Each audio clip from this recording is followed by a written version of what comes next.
So in the previous two videos we saw how we can use aircrackng to crack the password, to crack the WPA key. The first method was using a word list straight through aircrackng, and the second method was after we convert the passwords to PMKs.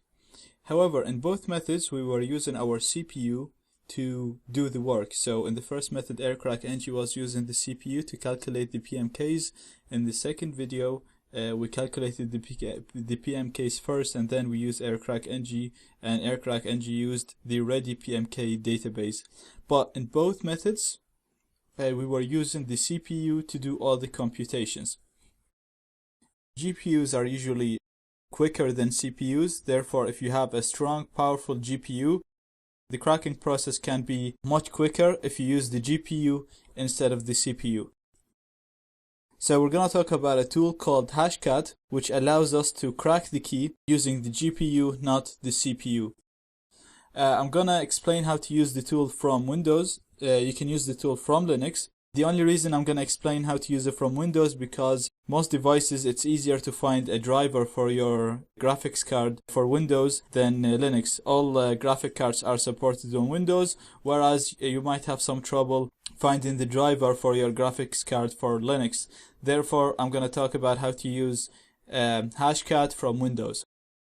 So first of all, you're going to need to download two files.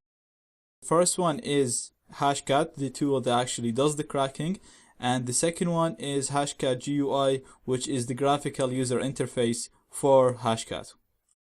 After we do that, we're going to need to convert the handshake file to a HC-cap file.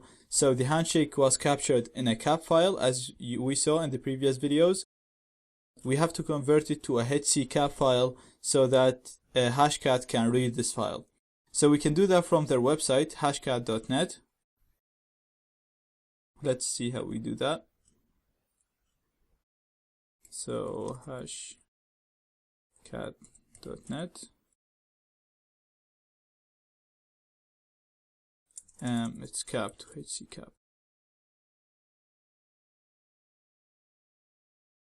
And it's gonna ask us to browse to download the file, so we'll do that. To upload the handshake file, so we have it called test handshake. Here we go. Open, and then I'm gonna add the ESS ID, which is called test AP, and I'm gonna click convert.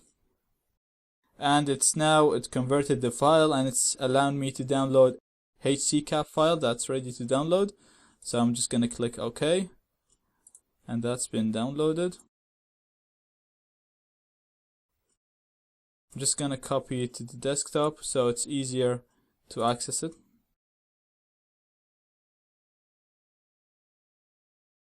Okay, and now we're going to run Hashcat. Just double click it, the Hashcat GUI. Gonna click run, and we're gonna navigate to OCL Hashcat here. So first thing, we're gonna choose our hash file. So that's the handshake file that we just downloaded, the HC-cap one, and that's it here. So I'm just gonna open it. That's done. Now we're gonna choose the encryption that we want to decrypt, and it's WPA WPA2. And the binary file, you're gonna have to, as I said, we're gonna have to download two files. The first file here is that's gonna contain the binary, the actual program that does the decryption, and or the word list attack. And then the second one is just the GUI. So we're actually in the GUI right now, and we have to specify the binary. So you browse, and you go to wherever you extracted your binary, and you click the binary file. So I'm going to use the 64-bit because I have a 64-bit computer. I'm going to click open, and everything's ready now. So you choose your HC-cap file, you choose the encryption, you put the binary, and then you can click on reverse engineer to get it to work.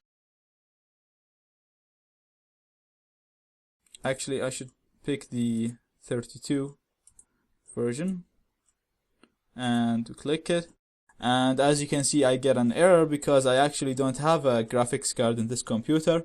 So I just made this video to let you know, or to show you how you can use Hashcat. Now if you have a graphics card and if the driver is installed, it should work for you.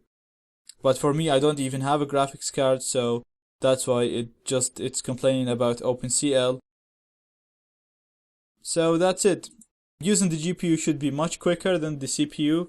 So if you have a powerful one, then that's gonna help you a lot with the cracking process, and it's gonna speed it up by a huge amount.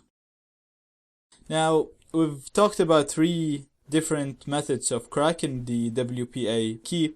Now there's other methods, there's a lot of methods to do that. There's also online services that you can just upload your handshake file, and they have huge word lists, and they have hypercomputers that will try to crack your password by running those huge word lists against your handshake file.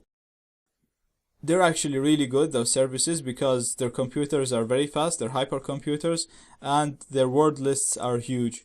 So you can also try them if you're stuck, if you couldn't find the key by your local machine or using your local word list.